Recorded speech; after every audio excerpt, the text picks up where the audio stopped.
जय हिंद दोस्तों, four defence academy के यूट्यूब चैनल में आपका स्वागत है। डियर स्टूडेंट, आपने देखा होगा हम आपके लिए हमेशा तत्पर यहाँ पर रहते हैं बच्चों, और हर बार आपके लिए इंटरेस्टिंग टॉपिक पर हम यहाँ पर लेक्चर्स लेकर आते हैं।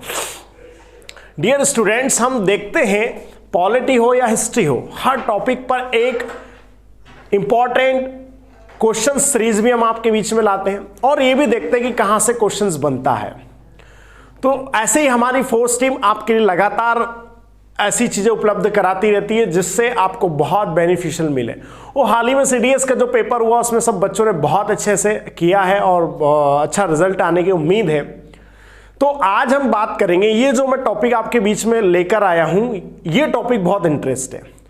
और याद रखना डियर स्टूडेंट, ये जो टॉपिक है इसको पढ़ने के बाद आपको कॉन्स्टिट्यूशन बहुत क्लियर हो जाएगा। तो आज हम जिस टॉपिक की बात कर रहे हैं बच्चों, वो टॉपिक है आपका हमारे कॉन्स्टिट्यूशन का सबसे इंपॉर्टेंट टॉपिक, वो silent feature of the constitution. आप जानते हैं जब भी भारतीय संविधान को जब आप पढ़ते हैं और उस संविधान में ये देखते कि वास्तव में किस चीज को देखकर हमारा संविधान बनाया गया या कौन से महत्वपूर्ण ऐसा टॉपिक है जो हमारे संविधान को बाकी संविधानों से अलग बनाते हैं। ऐसा क्या डिफरेंस है, वो क्या साइलेंट फीचर है, वो क्या चीज है जो संविधान की विशेषता है, जिनको दिखाया नहीं गया लेकिन है, वो दिखती नहीं है लेकिन है, वो ऐसी क्या चीज है। उन्हीं चीजों पर हम आज थोड़ी विस्तृत चर्चा करेंगे, उन्हीं टॉपिकों को हम अच्छे से पढ़ेंगे, ठीक है। तो हम अगर अपने संविधान की बात करें बच्चों, तो आपने देखा होगा हमारा संविधान जब लिखा गया तो 2 साल 11 मिनट 18 दिन का समय लगा। 22 कमिटियां बनी, अलग अलग लोगों ने अलग अलग विचार दिए, पूरे देश के विचार जाने गए और लगभग ऐसा मानकर मैं चलता हूं कि जो जो विश्व के संविधान थे उन सबको हमने पढ़ा, जो चीज हमें अच्छी लगी उनको उठा लिया। कुछ हमारे संविधान में प्राचीन उपनिषद वेदों की भी जो छाया वो देखने को मिलती है। तो कहीं ना कहीं भारतीय संविधान बड़ा उच्च कोटि का है। उसी उच्च कोटि की विशेषताओं को आज हम देखेंगे। बहुत अच्छा इंपॉर्टेंट टॉपिक है, आप सभी डिफेंस जितने भी बच्चे एनडीए से डीएस एफकेट इन सब के लिए और यूपीएससी की तैयारी करने वाले बच्चों के लिए बहुत बेनिफिशियल लेक्चर है, इसलिए इसको अच्छे से अंत तक देखिए बच्चों। पहला फीचर्स है लैंडिस्ट एंड रिटन कॉन्स्टिट्यूशन। हिंदी में मैं बताता चलूंगा, कोई प्रॉब्लम नहीं होगी। इसका मतलब होता है विश्व का सबसे बड़ा लिखा संविधान। यानी हमने एक चीज याद रखना, विश्व का सबसे बड़ा लिखित संविधान बनाया। कैसा बनाया बच्चों? लिखित संविधान बनाया।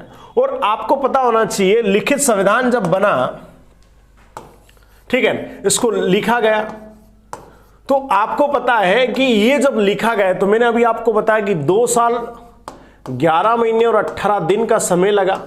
बहुत इंपॉर्टेंट चीज थी। और समय लगा के साथ साथ हमने ये भी देखा कि जब ये लिखा गया तो 395 आर्टिकल लिखे गए। उसके बाद आपके 22 पार्ट में इसको डिवाइड किया गया और 8 शेड्यूल यानी अनुसूचियों में इसको बनाया गया। आप समझ रहे हैं इतना बड़ा विश्व में अभी तक किसी भी देश ने अपना संविधान नहीं लिखा, ना ही बनाया। मैं बात करता हूं कि अगर संविधान की जननी हम देखें तो ब्रिटेन को माना जाता है, लेकिन दुर्भाग्य से ब्रिटेन ने आज तक अपना कॉन्स्टिट्यूशन को रिटर्न नहीं किया। विश्व का पहला देश रहा जिसने अपने संविधान को लिखा, वो है यूएसए। ये पहला देश था जिसने अपने संविधान को बच्चों क्या किया था, लिखा था। उसके बाद फ्रेंच और कई देशों ने संविधान को लिखा, लेकिन इन्होंने कभी इतने आर्टिकल अपने संविधान में नहीं रखे, कभी भी इतने आर्टिकल संविधान में नहीं रखे और ना ही इतना समय लगा। तो हमारा संविधान क्या है? लिखित और विस्तृत संविधान है ना।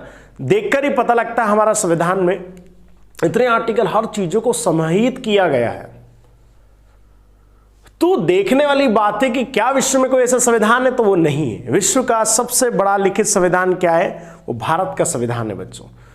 और इस संविधान में आए समय में बहुत सारी चीजें परिवर्तन होती रहती, इसका रूप और बढ़ता रहता है।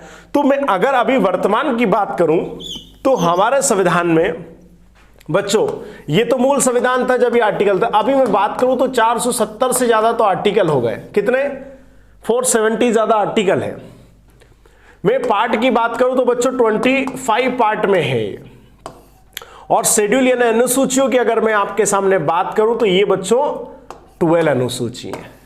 यानी आप सोच सकते हो इतना क्या किसी विश्व के संविधान में इतना कुछ है? नहीं है। तो भारतीय संविधान अपने आप में अनूठा है, अनोखा है। इसमें जितना चाहे आप विस्तृत करते हुए आगे बढ़ते चलते हैं।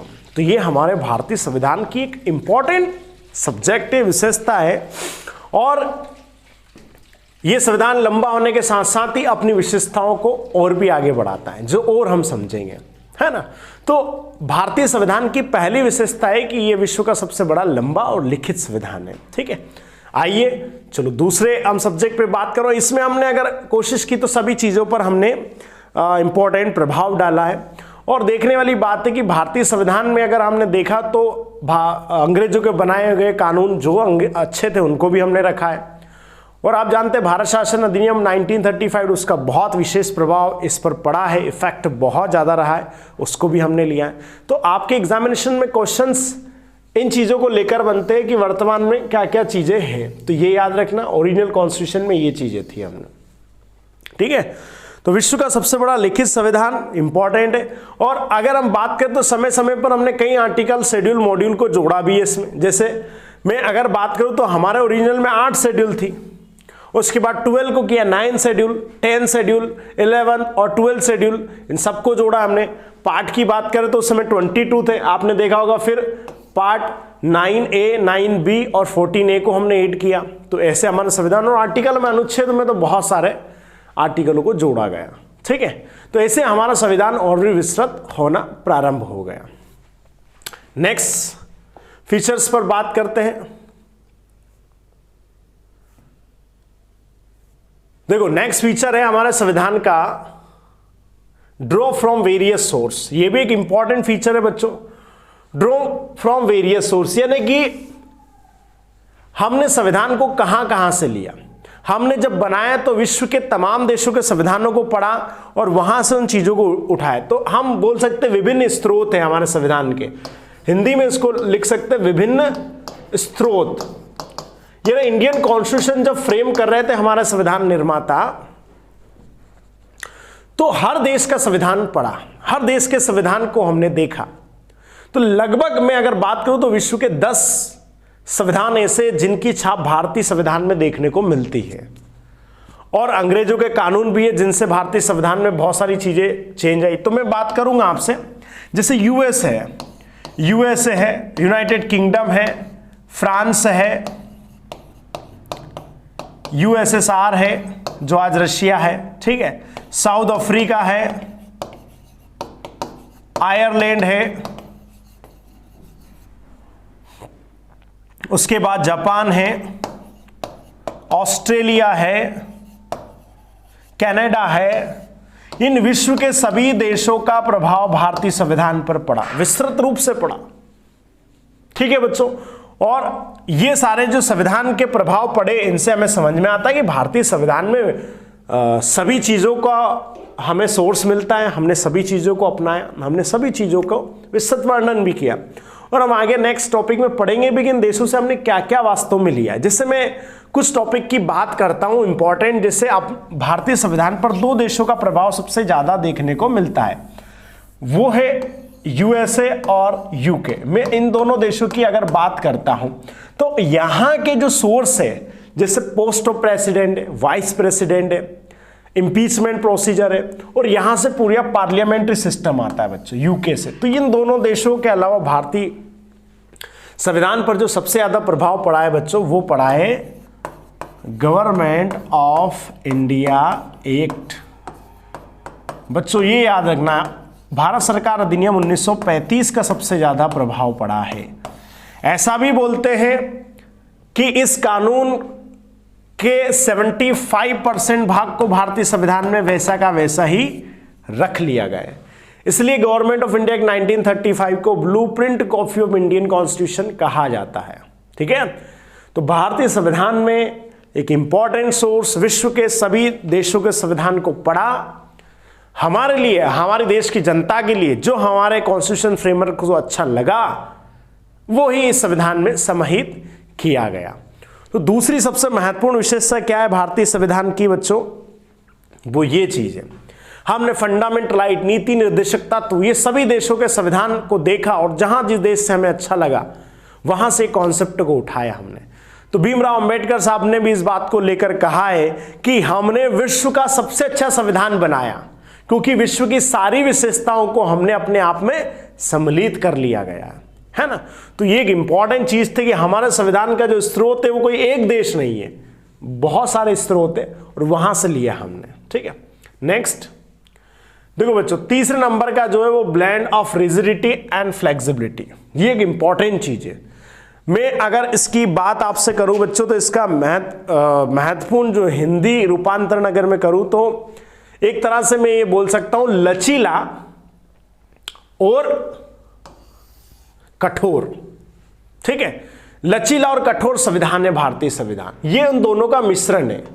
क्या है बच्चों, देखो लचीला और कठोर कैसा है, इन दोनों का मिश्रण कैसा है, ये दोनों चीज कैसे सम्मिलित की जाती है, इस चीज को भी हम समझेंगे। हम बात करते हैं बच्चों, देखो मैं दो देशों के एग्जांपल आपके पास लूंगा, यूएसए और यूके। अगर मैं बात करूं कि इन दोनों देशों के किस संविधान में वास्तव में या किस देश के कानून में लचीला और कठोरपन है, तो आप समझ जाएंगे। यूएस कॉन्स्टिट्यूशन बच्चों बहुत टफ है, बहुत रिजिड है। इसका कारण क्या है, अगर हम बात करें कि यूएस कॉन्स्टिट्यूशन 1789 में जब बनकर तैयार हुआ और अगर मैं आज बात करूं कि 2020 तक कितने अमेंडमेंट हुए होंगे, तो देखने वाली बात है बच्चों 30 या 35 अमेंडमेंट इतने सालों में हुए हैं। बस सोचने वाली बात है कि जिस देश के संविधान को 230 साल हो गए, उस देश के संविधान में 30 और 35 सिर्फ अमेंडमेंट है। और एक बात करें यूके की, जहां रोज अमेंडमेंट होते हैं, क्योंकि संविधान लिखा नहीं गया तो जब चाहे सरकार इसमें अमेंडमेंट कर सकती है, तो बहुत इजी अमेंडमेंट करना। और एक तरह से क्या है, इधर बहुत टफ है अमेंडमेंट करना। तो भारतीय संविधान में दोनों को सम्मिलित किया गया है ना। यानी हमने किसी एक कॉन्सेप्ट पर ध्यान नहीं दिया, हमने दोनों कॉन्सेप्ट पर ध्यान दिया। भारतीय संविधान में अगर आपको अमेंडमेंट करना है तो वो आर्टिकल 368 के अकॉर्डिंग आप अमेंडमेंट कर सकते हैं। भारतीय संविधान में आर्टिकल 368 के अकॉर्डिंग संविधान संशोधन हो जाता है प्यारे बच्चों। अब इसमें भी अलग रखा गया, कुछ संविधान अकॉर्डिंग टू आर्टिकल 268 के अकॉर्डिंग होते 2/3 मेजोरिटी से, यानी पार्लियामेंट की 2/3 मेजोरिटी होना चाहिए जितने उपस्थित लोग हैं, और 2/3 आप जानते हैं आधे से ज्यादा। ठीक है, दूसरी चीज है 2/3 मेजोरिटी के साथ साथ बच्चों होता है 1/2 स्टेट कंसर्न, यानी आधे राज्यों की भी मंजूरी चाहिए, है ना। इससे पता चलता है कि 2/3 तो पार्लियामेंट की मेजोरिटी, उसके बाद आधे से ज्यादा राज्यों का भूमिका। यानी भारत में अभी 28 राज्य है, तो आप 15 से क्या ले लो, अप्रूवल ले लो, या वहां की संविधान जो विधानसभा है पास करवा लीजिए वहां से, तो ये कानून हो जाते हैं। कुछ ऐसे सिंपल कानून है बच्चों जो आर्टिकल 368 के अकॉर्डिंग संविधान संशोधन नहीं माने जाते, उनको बोलते हैं हम सिंपल मेजोरिटी से। कैसे बच्चों, सिंपल मेजोरिटी से। मतलब सिंपल मेजोरिटी का मतलब मैं बता दूं आपको, आधे से ज्यादा लोग। जैसे कि उस दिन पार्लियामेंट में 400 लोग आए हुए, तो 200 उस पर यस बोल देंगे और 200 मना भी कर देंगे अगर, तो ये पास माना जाए। यानी यहां पर 2/3 की जरूरत नहीं है। तो कुछ ऐसे भी प्रोविजन है। तो आप समझ रहे, भारतीय संविधान कठोर और लचीलेपन का क्या है, मिश्रण है। तो ये अपने आप में विशेषता है कि कुछ ऐसे अमेंडमेंट है जैसे फंडामेंटल राइट, है ना, पावर ऑफ सुप्रीम कोर्ट, इनमें, या आपका डिस्ट्रीब्यूशन ऑफ पावर 7 शेड्यूल की बात करें उसमें भी, जिनमें अमेंडमेंट करना अपने आप में बहुत चैलेंजेबल है। लेकिन कुछ ऐसे हैं जैसे राज्यों का नाम बदलना, ठीक है, और किसी राज्य को बनाना, ठीक है, ये कुछ ऐसी चीजें जहां आसानी से हो जाता है, 5th और 6th शेड्यूल वगैरह इनमें। तो एक सोचने वाली बात है, भारतीय संविधान को इतना अच्छा बनाया गया कि आप आसानी से अमेंडमेंट भी कर सकते हो और बहुत मुश्किल से भी कर सकते हो। तो ये भारतीय संविधान की एक इंपॉर्टेंट विशेषता है। ठीक है, इन विशेषताओं से क्वेश्चन भी बनते हैं, और जो मैं समझा रहा हूं लगभग उन्हीं चीजों से क्वेश्चन यहां पर बनते भी हैं। नेक्स्ट फीचर पर आते हैं बच्चों। देखो, next federal system with unitary base. ये बहुत इंपॉर्टेंट चीज है जिसको जानना बहुत जरूरी है। देखो, फेडरल और यूनिटरी बेस। फेडरल का मतलब अगर मैं हिंदी की बात करूं तो इसका मतलब होता है बच्चों, देखो फेडरल मतलब होता है संघात्मक। क्या होता है बच्चों? संघात्मक। और यूनिटरी का मतलब तो आप जानते ही हैं, यूनिटरी का मतलब होता है केंद्र, है ना। तो बात एक संघात्मक और फेडरल क्या अलग अलग सिस्टम है। तो बच्चों हम अगर बात करें तो भारतीय संविधान के आर्टिकल 1 में क्या लिखा रहा है? आर्टिकल 1 में लिखा रहा है India that is Bharat union of the state. क्या लिखा रहा है यहां पर? यूनियन ऑफ द स्टेट लिखा रहा है। तो हम यूनियन ऑफ द स्टेट है, ठीक है, हम फेडरल ऑफ द स्टेट नहीं है, हम यूनियन ऑफ द स्टेट, यानी केंद्र से मिलकर हमारे क्या बने? राज्य बने। यह भारत संघ राज्य का क्षेत्र है, ठीक है। ये हम इंपॉर्टेंट सब्जेक्ट है। अगर मैं यहां पर दो चीजें अगर आपके सामने लूंगा, पहला यूएसए कॉन्स्टिट्यूशन। तो यूएस कॉन्स्टिट्यूशन का basic meaning United state of America होता है। क्या होता है? United state of America. यानी अगर मैं यहां बात करता हूं तो यहां पर स्टेट से मिलकर क्या हुआ है? यूनाइट हुआ है। कौन? अमेरिका। मतलब वहां पर स्टेट के पास क्या है बच्चों? ज्यादा पावर है, ठीक है। वो स्टेट यानी ओरिजिनल संविधान में तो इतना लिखा गया था अमेरिका के कि स्टेट जब चाहे अमेरिका से अलग हो सकते हैं, लेकिन अब वो स्थिति बदल गई है। तो वहां पर स्टेट क्या है बच्चों? पावरफुल है। तो हमने भी फेडरल सिस्टम लिया, तो क्या हमारे यहां भी ऐसा है क्या? तो हमारे यहां कुछ चेंज है। देखो मैं स्कोर आपको अच्छे से अगर बच्चों यहां पर समझाऊं तो हमने जो फेडरल सिस्टम है वो एडॉप्ट किया है बच्चों कनाडा से। कहां से किया है? कनाडा से। और कनाडा में क्या है कि फेडरल सिस्टम में डिस्ट्रीब्यूशन ऑफ पावर है, बिल्कुल है, जहां पावर को क्या किया जाता है? डिस्ट्रीब्यूट किया जाता है। और आप जानते हैं हमारे यूनियन लिस्ट में जो पावर डिस्ट्रीब्यूट किए गए वो 100 है, स्टेट को जो पावर दिए गए वो 61 है, और जो दोनों को पावर दिए गए हैं वो 52 है। लेकिन अगर मैं बात करूं कि इस बेस में बेस क्या हमारा? यूनिटरी, यानी कि हम फिर भी यूनियन को ज्यादा क्या मानते हैं? सर्वोपरि मानते हैं।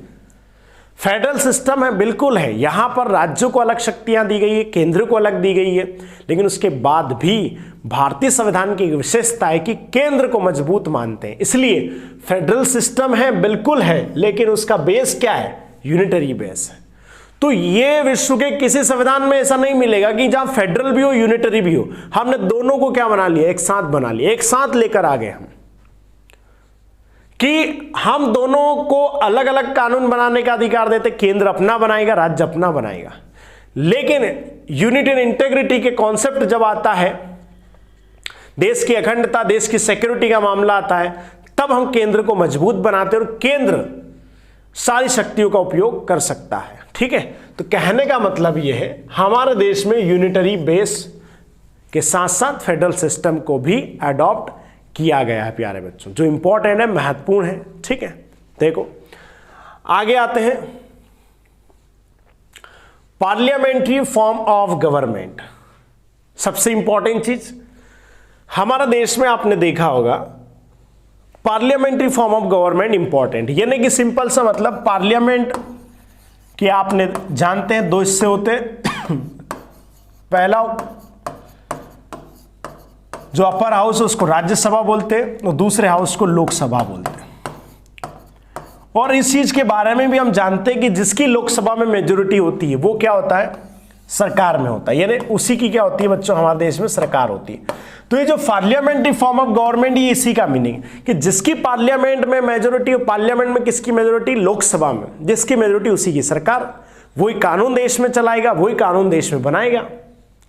अब बाकी चीजें मैं अगर और चीजों दूसरे देशों के संविधान पर बात करता हूं बच्चों, तो ये पार्लियामेंट्री फॉर्म ऑफ गवर्नमेंट बहुत इंपॉर्टेंट है।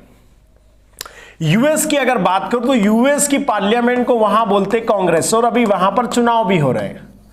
लेकिन यहां पर यानी वहां की जो कांग्रेस है, ठीक है ना बच्चों, यूएस की कांग्रेस में यानी उसके दो हाउस है, सेनेट और हाउस ऑफ रिप्रेजेंटेटिव्स। यहां पर अगर किसी पार्टी का मेजोरिटी कहीं पर रहे तो वहां की सरकार में इसका कोई रोल नहीं है, क्योंकि प्रेसिडेंट इलेक्शन वहां पर एक डिफरेंट मेथड से होता है। इसलिए यूएसए के कॉन्स्टिट्यूशन में ये प्रोसेस है ही नहीं, ये तो हमारे संविधान में। ठीक है, तो इसका मतलब ये मैं मान के चलूं बच्चों कि यूएस के कॉन्स्टिट्यूशन में सुविधा नहीं है, ये यूके के कॉन्स्टिट्यूशन में, ये यूनाइटेड किंगडम के कॉन्स्टिट्यूशन में, ब्रिटिश कॉन्स्टिट्यूशन में सुविधा थी, हमने वहां से लिया है। तो ये एक महत्वपूर्ण चीज है जिसको हमने लिया है। हाँ, ये हमारी पार्लियामेंट में जिस पार्टी की मेजोरिटी है उसकी सरकार, और वो भी किसमें, लोकसभा में। ठीक है, तो हमारे देश में पार्लियामेंट्री फॉर्म ऑफ गवर्नमेंट होता है, ये एक अपने आप में विशेषता है। ये नहीं कि पार्लियामेंट में भी वो उसी की मेजोरिटी रहेगी और देश में सरकार कानून व्यवस्था भी वही चलाएगी। इससे एक चीज होती है कि एक ही विचारधारा कानून बनाएगी और एक ही विचारधारा देश को चलाएगी। ये एक अपने आप में इंपॉर्टेंट फीचर है भारतीय संविधान की, मुख्य विशेषता। इनसे क्वेश्चन भी बहुत बनते हैं।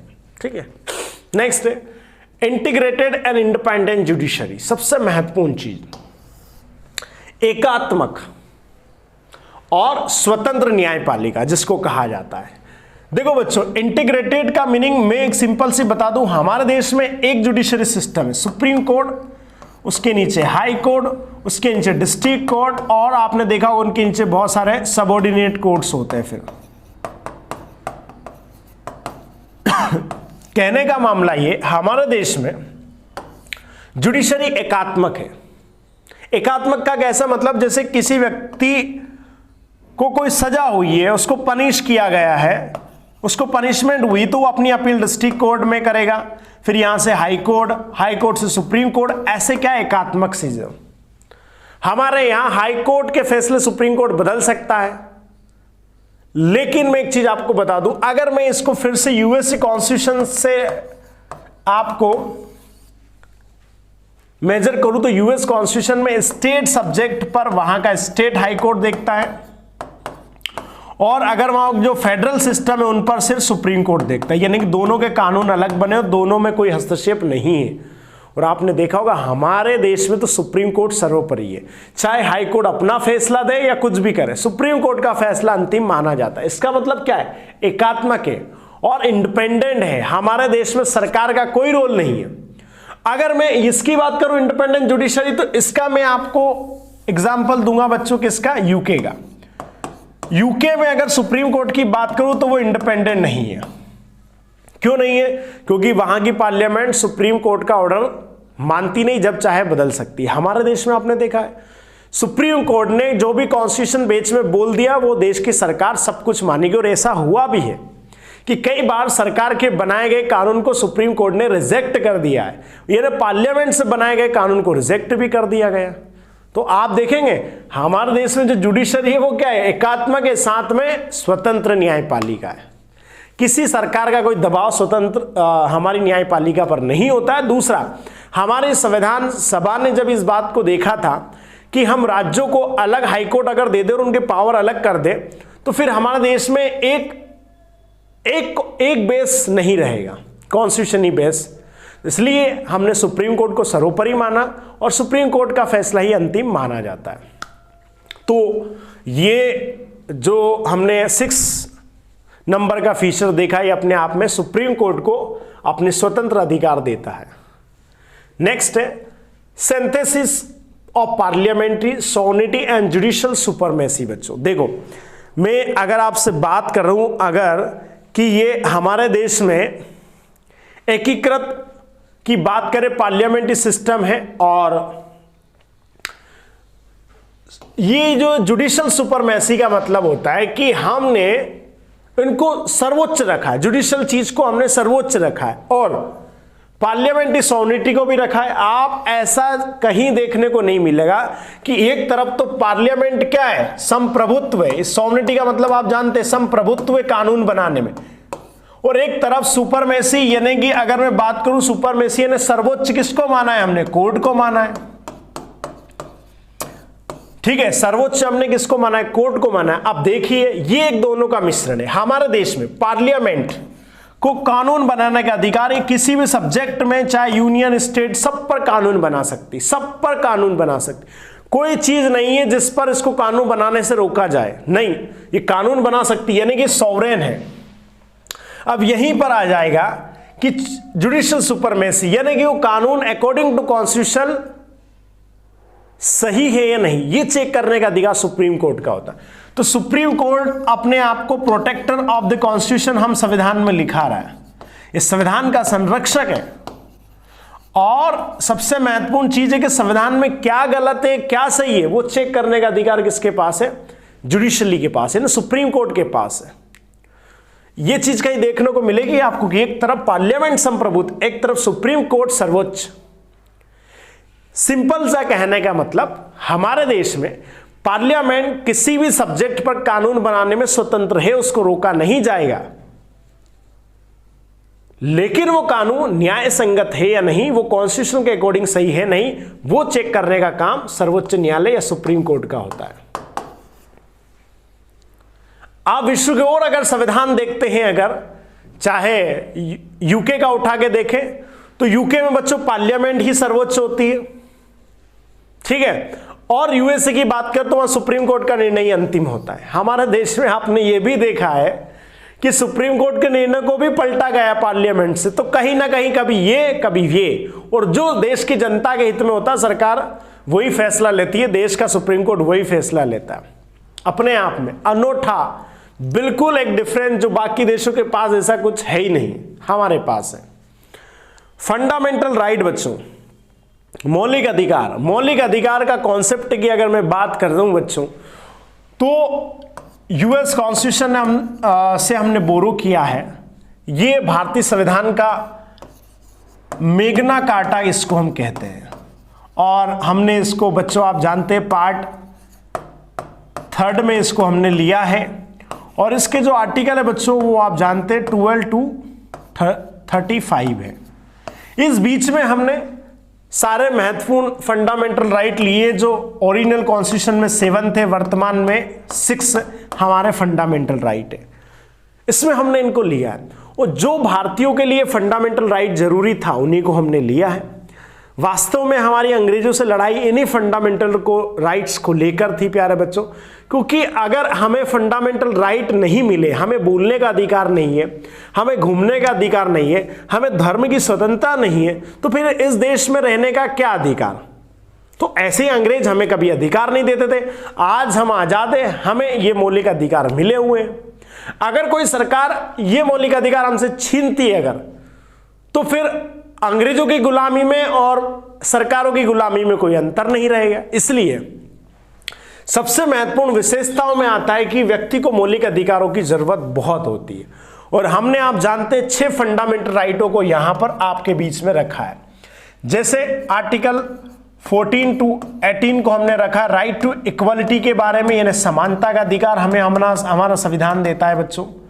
उसके बाद 19 to 22 यहां राइट टू फ्रीडम का अधिकार मिला है आपको, स्वतंत्रता का अधिकार है और यह समानता का अधिकार है। फिर बच्चों 23 और 24 में right against exploitation, against exploitation यानी कि शोषण के विरुद्ध अधिकार मिला है। अंग्रेजों के जमाने में भारतीयों पर बहुत शोषण होते थे, यहां पर उन सबको प्रतिबंध किया गया है 23-24 में, ठीक है। तो आप देख सकते हैं ये सारे आर्टिकल एक बहुत बड़ी डेफिनेशन बताते हैं भारतीय संविधान के बारे में, उन्हीं डेफिनेशनों को अच्छे से यहां पर समझाया जाता है। आगे की बात करता हूं मैं बच्चों, तो आगे हम देखेंगे यहां पर 25 से लेकर बच्चों, ठीक है, 25 से लेकर बच्चों यहां पर देखा गया है, आपने देखा होगा 28 में ऐसा मुद्दा right to freedom of religion. देखो बच्चों, धर्म की स्वतंत्रता किसी भी व्यक्ति को देना बहुत जरूरी है और हमारे संविधान ने वो हमको दी है। उसके बाद हम बात करेंगे 29 और 30 की। देखो बच्चों, यहां पर बात होती है freedom of culture and education. हमने किसी भी व्यक्ति के समाज, जाति, उसका अपना कल्चर होता है, उनकी अपनी एजुकेशन पद्धति होती है, उनके लिए भी हमने सोचा है, विचारा है। और आगे आता है आर्टिकल 32 जो हमें अधिकार देता है कि अगर हमारे देश में इतने सारे फंडामेंटल राइट है तो उनको बचाने वाला भी तो कोई राइट होना चाहिए, तो वह है कॉन्स्टिट्यूशन रेमेडीज, जिसको संविधानों का उपचारों का अधिकार कहा जाता है। और इस आर्टिकल 32 को तो भीमराव अंबेडकर साहब ने हमारे संविधान की आत्मा भी कहा है कि हमने मौलिक अधिकार तो दे दिए लेकिन उनको बचाने वाला आर्टिकल नहीं दिया। तो क्या मतलब? तो ऐसे हमारे संविधान में 6 फंडामेंटल राइट है बच्चों, जिनको बहुत अच्छे से देखा गया और जिनको बहुत अच्छे से समझाया भी गया। मैं और फंडामेंटल राइट को विस्तृत कर दूं बच्चों। जो हमारा 7 फंडामेंटल राइट था जो आर्टिकल 31 में था बच्चों, जो राइट टू प्रॉपर्टी के बारे में बोलता था। इस राइट टू प्रॉपर्टी जो आर्टिकल है आपको पता है, इसको 44 अमेंडमेंट 1978 के जरिए हमारे संविधान से रिमूव किया गया। संविधान से नहीं, मतलब फंडामेंटल राइट से रिमूव किया गया था और इसको 300A में जोड़ दिया गया। तो अभी वर्तमान में ये नहीं है, ये एक लीगल राइट है, ये फंडामेंटल राइट नहीं है, ये कॉन्स्टिट्यूशनल राइट अभी बना दिया गया। ठीक है, फंडामेंटल राइट नहीं है, मौलिक अधिकार नहीं है। इसको आपको पता है 19 जो है उसमें भी चेंज हुआ था, वहां से भी इसको हटाया गया था। ठीक है, तो राइट टू प्रॉपर्टी को कहीं कारणों से बहुत सारे विवाद थे इसमें, इस कारण से इसको मौलिक अधिकारों की श्रेणी से सरकार ने हटा दिया गया था। ठीक है, बाद में सुप्रीम कोर्ट ने भी देखा कि हाँ ये सही है। तो अगर मैं बात करूं तो हमारे फंडामेंटल राइट, ये बेसिक फीचर याद रखना, इन फंडामेंटल राइट में कोई चेंज नहीं होगा बच्चों, कोई चेंज नहीं होगा। और अगर कोई चेंज हुआ तो मैं एक चीज आपको बता दूं, अगर कोई चेंज हुआ है, हमारी सरकार इनको खत्म करना चाहती है, तो आर्टिकल 13 के अकॉर्डिंग उन पे जुडिशियल रिव्यू हो जाएगा बच्चों। क्या हो जाएगा? जुडिशियल रिव्यू हो जाता है, यानी कि अगर कोई सरकार हमसे अपना अधिकार छीनती है तो उनके खिलाफ सुप्रीम कोर्ट उस पर रोक लगा सकता है। तो हमारे संविधान का रक्षक भी है, हमारे मौलिक अधिकारों की रक्षा भी की जाती है। एक प्रत्येक व्यक्ति को ये मौलिक अधिकार, याद रखना बच्चों, जन्मजात से प्राप्त होते, भारत का नागरिक है वो, और अंत तक, मृत्यु तक ये हमें मिलते हैं। यानी कि ये कोई सर्टिफिकेट नहीं है कि भैया ये लो आप 18 साल के हो गए आपको मौलिक अधिकार मिलेंगे, नहीं।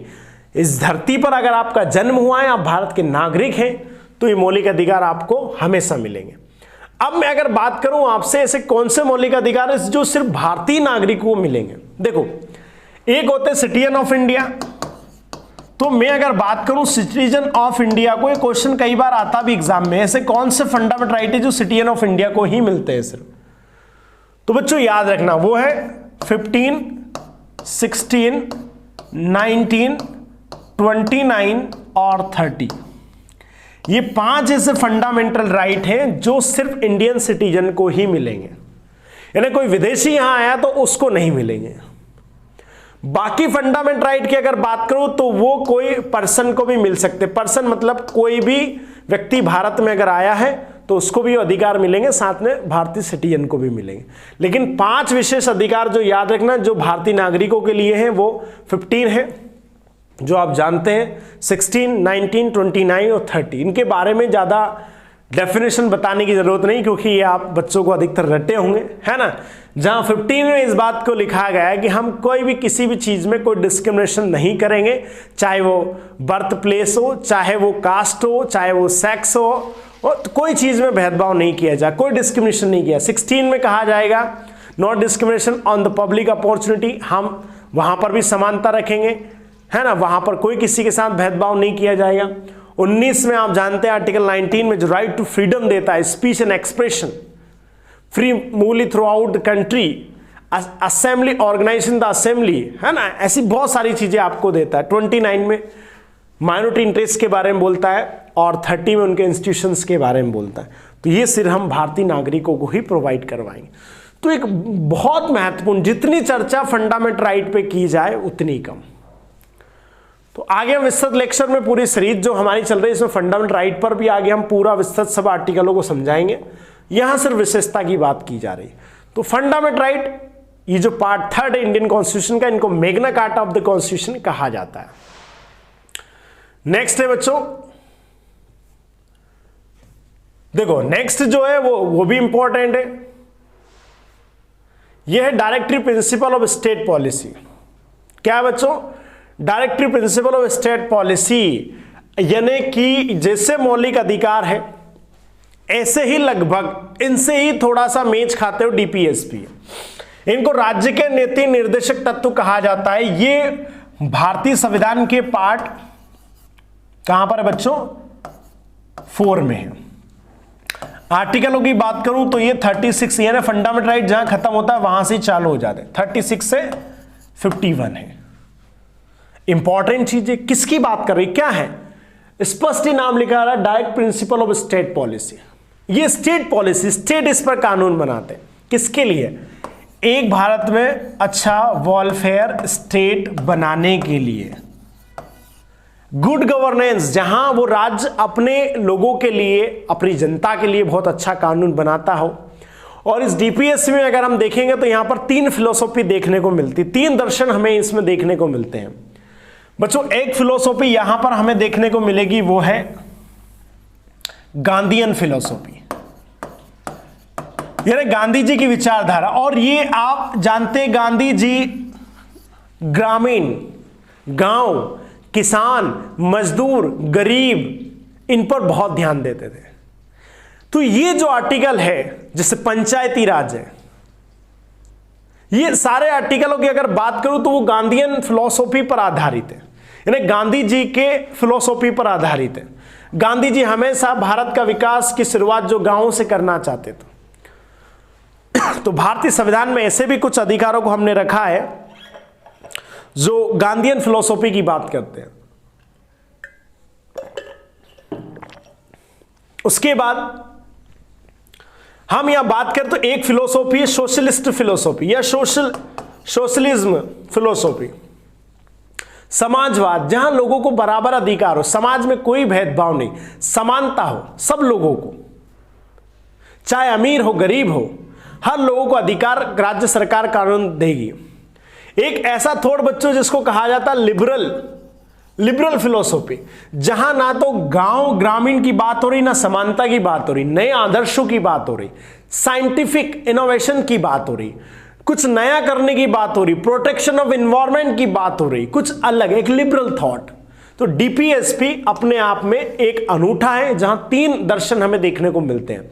और वास्तव में जिस राज्य ने अपने डीपीएसपी के कानून बना दिया, आज राज्य बहुत उच्च कोटि का राज्य माना जाता है। और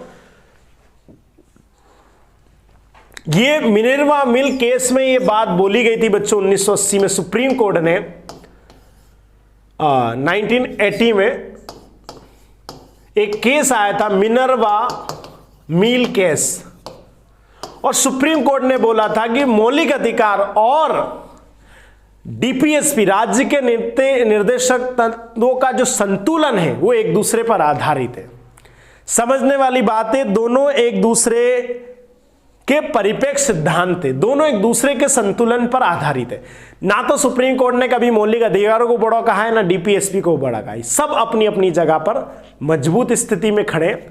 इसलिए कहना चाहूंगा कि डीपीएसपी एक तरह से राज्यों का, जैसे मौलिक अधिकार हमारे अधिकार है, ऐसे डीपीएसपी राज्यों के अधिकार है जो राज्य सरकारों को दिए गए, है ना। और राज्य सरकारों ने समय समय पर ऐसे कई कानूनों को बनाया भी है। आगे आ रहे हैं फंडामेंटल ड्यूटीज, एक के बाद हमारे संविधान की विशेषताओं को दर्शाते हुए तत्व अपने आप में बहुत अलग है।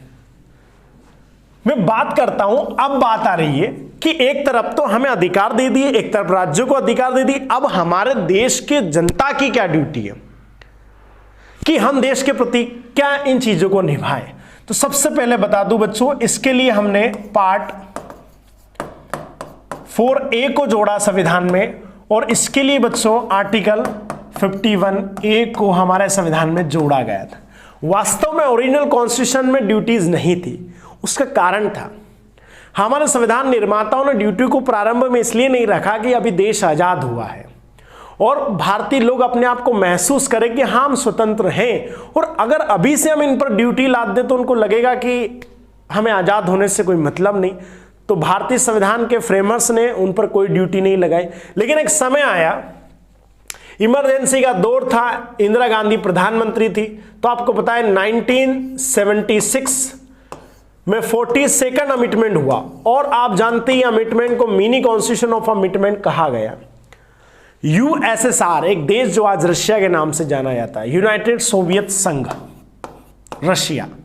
इस देश का इंपैक्ट भारत पर बहुत था।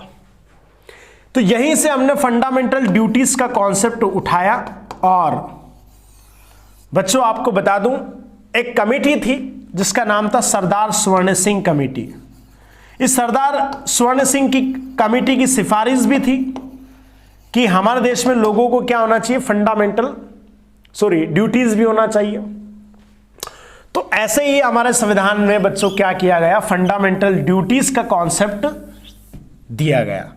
वास्तविक संविधान में 10 फंडामेंटल ड्यूटी को किया गया, बाद में एक को जोड़ा गया था, ठीक है ना, जो सन 2002 में जोड़ी गई। और मैं आपको बता दूं हमारे ये ड्यूटीज क्या है, हमारे सिंपल कोई ज्यादा कोई बड़ी ड्यूटी नहीं, लोगों को संविधान का सम्मान, नेशनल फ्लैग का सम्मान, नेशनल एंथम का रिस्पेक्ट, हमारे फ्रीडम फाइटर्स के थॉट्स का रिस्पेक्ट, हमारे देश की पब्लिक प्रॉपर्टी का रिस्पेक्ट, साइंटिफिक टेम्पर का इनोवेशन, ब्रदरहुड एंड इंडिविजुअल इसकी रक्षा करना, महिलाओं का सम्मान करना, ये क्या कोई गलत बात है? ये तो आपकी ड्यूटी है। और समय आने पर देश की रक्षा करना, सर्व टू द नेशन, तो बहुत अच्छी चीज है। बाद में ये जो 11 है, 6 to 14 ईयर्स के बच्चों को एजुकेशन देने का अधिकार उनके पेरेंट्स का रहेगा। इसको जब हमारे देश में 2002 में 86 कॉन्स्टिट्यूशन अमेंडमेंट हुआ बच्चों, तब फिर हमारे संविधान में अगर बात करूं मैं, तो आज आपकी ड्यूटीज कितनी, 11 है बच्चों। 11 फंडामेंटल ड्यूटीज है जिनको आपको हर भारतीय को निभाना जरूरी होता है, और समय आने पर भारत के लोग इन ड्यूटियों को फॉलो भी करते हैं, ठीक है। तो ये फंडामेंटल ड्यूटीज एक इंपॉर्टेंट कॉन्सेप्ट था जो भारतीय संविधान में ऐड किया गया। तो ये भी अपने आप में एक महत्वपूर्ण विशेषता है भारतीय संविधान की। तो एक चीज याद रखना, कोई एक ऐसा नहीं, भारतीय एकता अखंडता को बनाने के लिए हमारी भी कुछ ड्यूटी होती है भारत के प्रति, ठीक है, उन्हें ड्यूटीज को दर्शाया गया है। नेक्स्ट है, ये सबसे इंपॉर्टेंट है साहब, बहुत बहस होती है सेक्युलर स्टेट पर। सेक्युलर कहने को धर्मनिरपेक्ष इसका मतलब है, लेकिन भारतीय संविधान में हिंदी में भी इसका लिखा रहा है पंथ निरपेक्ष, यानी हमने धर्मनिरपेक्ष को ना लिखकर उसको क्या लिखा है, पंथ निरपेक्ष लिखा है। क्या मीनिंग है साहब? बहुत कुछ लोग बोलते हैं कि सेक्युलर ये, सेक्युलर वो, बहुत कुछ चीजें हैं। मैं एक चीज आपको सिंपल सा बता दूं, सेक्युलर का मतलब सिंपल सा ये है, जिस राज्य का, जिस स्टेट का कोई धर्म नहीं है, जो सभी धर्मों में समानता रखता हो, और कोई राज्य उस धर्म को बढ़ावा देने का कोई काम नहीं करता हो, ऐसा अगर कानून है, ऐसा अगर वो राज्य चलता है, तो उसको सेक्युलर स्टेट कहा जाता है। क्या कहा जाता है बच्चा? उसको सेक्युलर स्टेट कहा जाता है। वो पंथ निरपेक्ष मतलब ये कहना है कि हमारे यहां धर्म नाम नहीं लिया, हमारे क्योंकि अलग अलग पंथ है, अलग अलग संप्रदाय, अलग अलग लोग हैं, सब कुछ है। तो भारतीय संविधान में ऐसे आर्टिकल जहां जहां पर इन चीजों के बारे में व्यवस्थित तरीके से बताया गया कि भारत के सारे राज्य पंथ निरपेक्ष यानी सेक्युलरिज्म को फॉलो करते हैं। ओरिजिनल संविधान में ये शब्द भी नहीं था। ये शब्द भी बच्चों अभी हमने देखा 42nd अमेंडमेंट 1976 में एक शब्द, 3 शब्द जोड़े गए थे प्रीएम्बल में, सोशलिस्ट और दूसरा था सेक्युलर और एक था इंटेग्रिटी। तो ये जो सेक्युलर शब्द है ये कहीं ना कहीं यूएसएसआर का हम पर इफेक्ट था, उस कारण से भारतीय संविधान में इस शब्द को लिया गया था। इसकी जितनी व्याख्या करें उतनी है, समय समय पर बहुत सारी चीजें इसकी चीज में आता है। कुछ लोग बोलते हैं सेक्युलर शब्द हमने ऐड करके बहुत बड़ी गलती कर दी है, अपना अपना अलग लोगों का थॉट है। अगर मैं बात करूं इस सेक्युलर को अगर देखना है आपको, तो हमारे फंडामेंटल राइट के आर्टिकल 14, 15, 16 में आपको देखने को मिलेगा। डीपीएससी में आर्टिकल 44 में देखने को मिलेगा जहां पर सेक्युलरिज्म का यूज किया गया है, और फंडामेंटल राइट में 25, 26 में भी देखने को मिलेगा धर्म की स्वतंत्रता के बारे में जहां बोला गया है, ठीक है। तो ऐसे बहुत सारे हमारे डीपीएसपी और फंडामेंटल के आर्टिकल जहां सेक्युलरिज्म शब्द का उपयोग करने की बात बोली गई है। इसका सिंपल सा मीनिंग है कि कोई भी भारत सरकार या स्टेट गवर्नमेंट कभी किसी एक धर्म को बढ़ावा नहीं देगी, सभी धर्मों में बराबर अपना आदर्श प्रस्तुत करेगी और ये इसलिए किया गया कि एक देश में एक तरफ मेजोरिटी एक तरफ माइनॉरिटी, तो कभी भी देश की सरकार मेजोरिटी के कानून माइनॉरिटी पर ना थोपे। बहुत ज़्यादा, और ये अगर मैं बात करूं तो विवादित भी है, और संविधान में सुप्रीम कोर्ट और समय समय पर इनको इंटरप्रिटेशन सेक्युलर स्टेट पे करना भी पड़ती है। तो एक तरह से बता दूं, ये basic feature of the constitution है, इसको संविधान से अब हटा नहीं सकते आप, इसको जोड़ दिया गया, अब इसको जोड़े रहने दो। अगर आप संविधान से इसको हटाएंगे सेक्युलर स्टेट को, तो एक तरह से बेसिक फीचर ये संविधान की मुख्य विशेषताओं का उल्लंघन माना जाएगा। तो ये आपको कहीं देखने को नहीं मिलेगा। क्यों नहीं मिलेगा? क्योंकि पाकिस्तान की कॉन्स्टिट्यूशन देखोगे तो वह सेक्युलर स्टेट नहीं लिखा रहा, वो मुस्लिम नेशन लिखा रहा है। बांग्लादेश मुस्लिम नेशंस, यूएसए क्रिश्चियंस, विश्व के बहुत सारे देश क्रिश्चियंस आते हैं जिन्होंने अपने संविधान को धर्म के आधार पर बनाया, हमने सेक्युलर बनाया। ठीक है, नेक्स्ट, यूनिवर्स एडल्ट फ्रेंचाइज। बच्चों ये एक इंपॉर्टेंट चीज है, इसका मतलब होता है कि वयस्क मताधिकार, एक सार्वभौम मताधिकार की बात यहां पर की गई है। ठीक है बच्चों, और एक ऐसी चीज के यहां पर देश की सरकारें समझदार लोगों के द्वारा चुनी जाती हो। पहले क्या होता था, हमने वैदिक काल में देखा सभा समिति राजा को चुनती थी, और समय आने पर जो राजा का सर्वश्रेष्ठ बेटा होता था उसको चुना जाता था।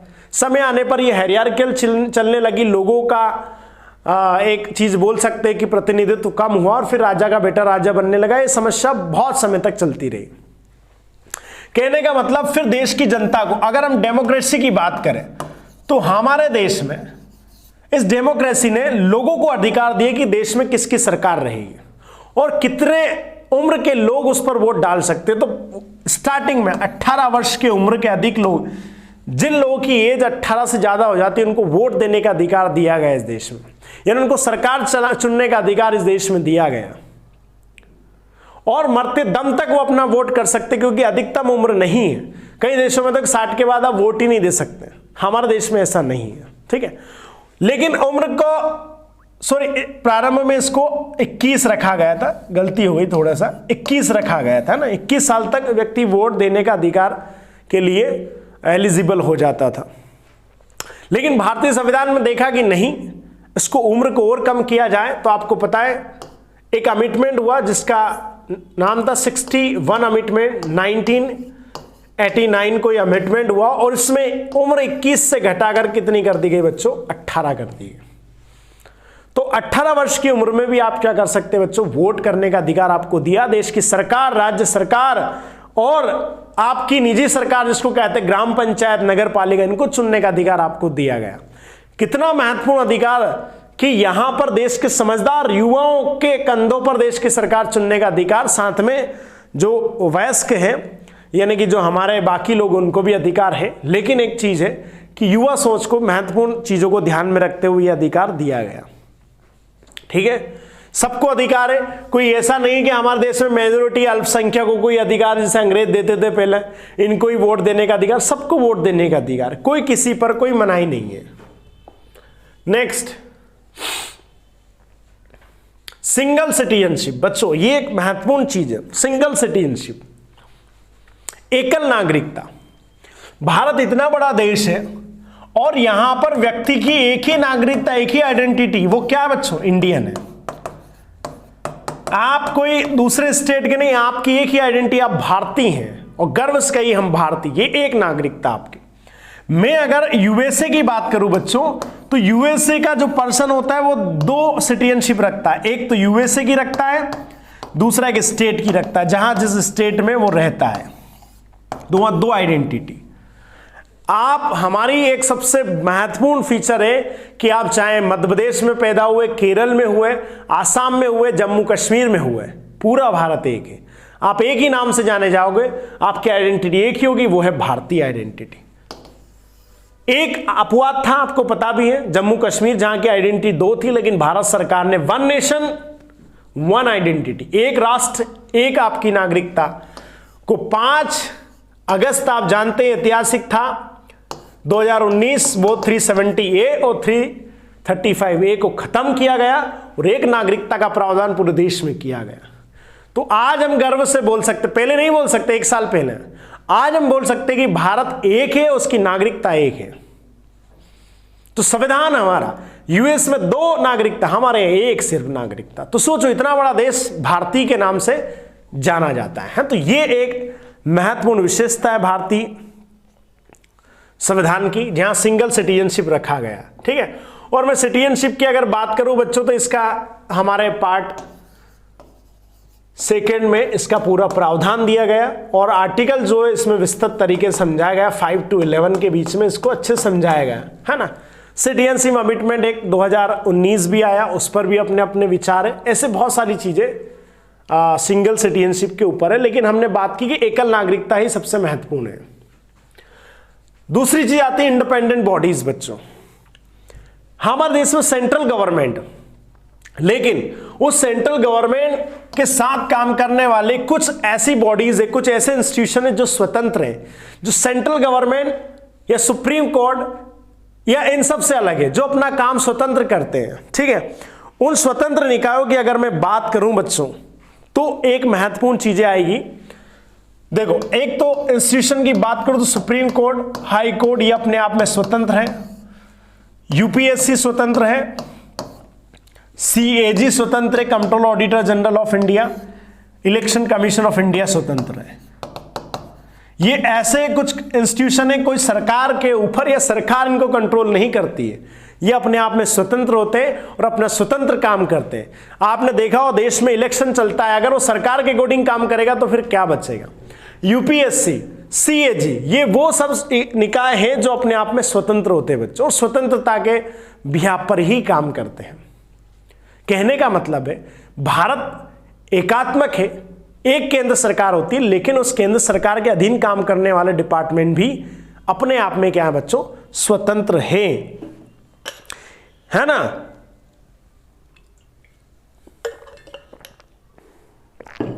यानी ये अपना काम स्वतंत्र भूमिका से करते हैं, केंद्र सरकार का कोई यहां पर हस्तक्षेप नहीं होता है।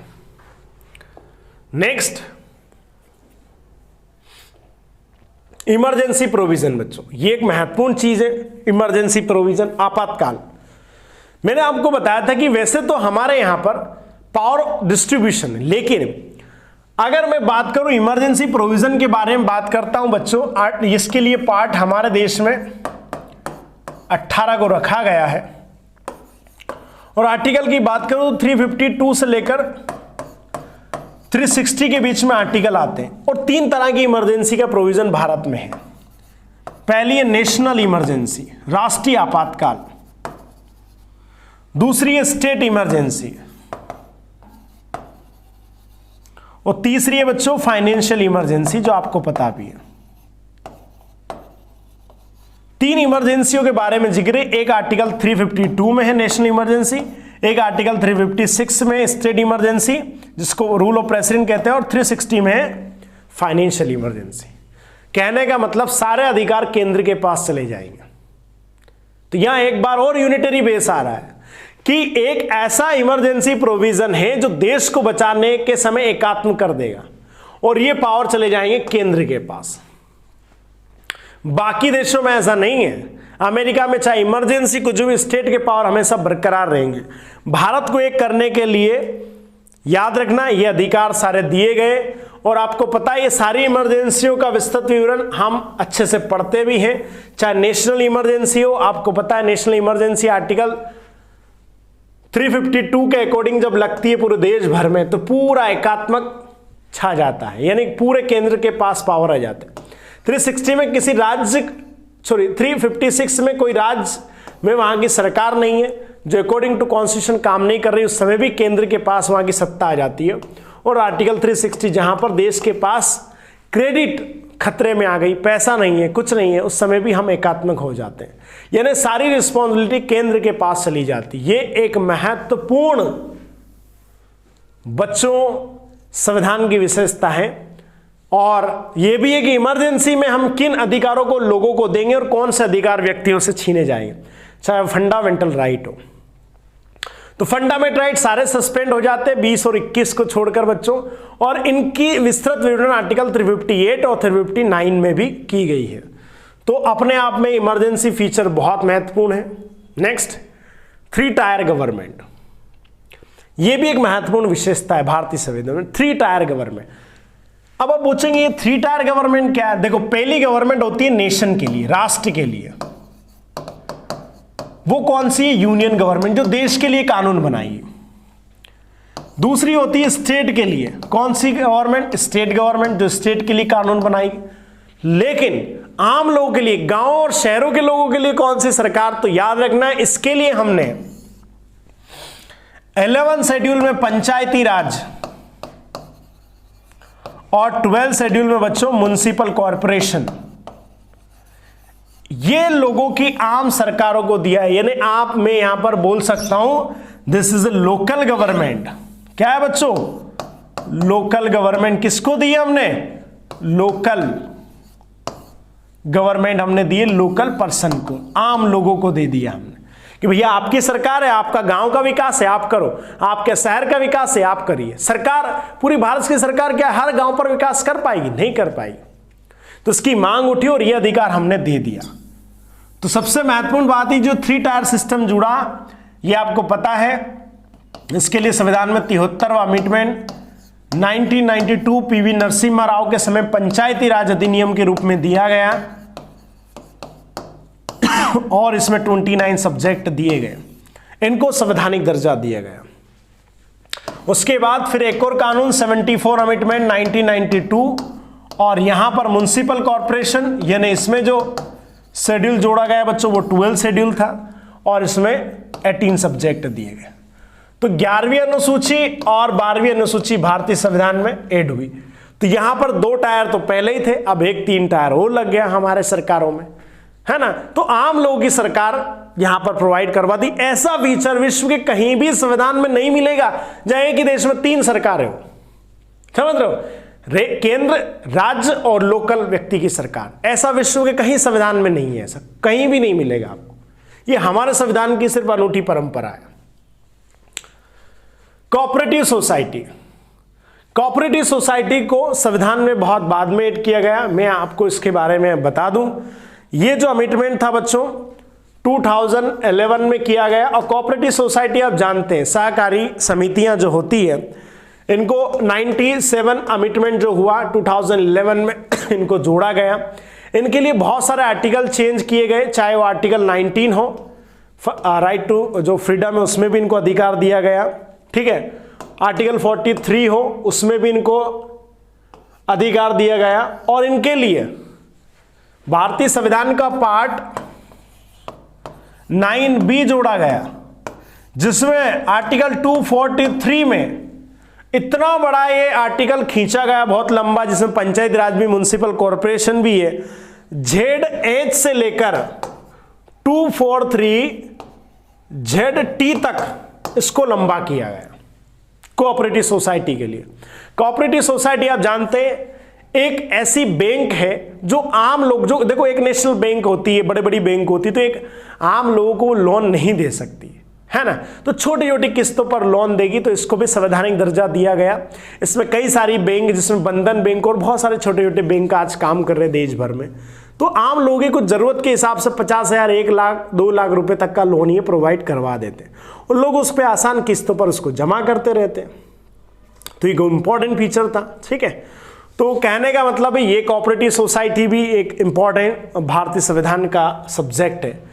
तो ये इतने सब्जेक्ट पर बच्चों हमने बात की, और इन सब्जेक्ट पे बात करने का मेन मकसद था कि संविधान को आप समझे कि वास्तव में भारतीय संविधान और विश्व के बाकी संविधान कैसे अलग अलग है। अपने आप में बहुत कुछ डिफरेंट बातें बताते हैं और एग्जाम में क्वेश्चन भी आते हैं। तो ये लेक्चर अगर आप अच्छे से देखेंगे तो भारतीय संविधान की बहुत सारी चीजें जो उनके बारे में आप अच्छे से समझ जाएंगे। हम बहुत जल्दी और भी अच्छा लेक्चर आपके बीच में लाएंगे। तब तक के लिए बच्चों जय हिंद, वंदे मातरम। मिलते हैं अगले लेक्चर में। और फोर्ट डिफेंस एकेडमी के द्वारा बनाए गए सभी लेक्चरों को आप अच्छे से देखिए। हमारे कोर्सेज चलते हैं, उनको भी ज्वाइन कीजिए। हमारा फोर्स जो FD ऑनलाइन ऐप है उसको ज्वाइन कीजिए और हमारे बाकी कोर्सेज का आप फायदा लीजिए, ठीक है बच्चों।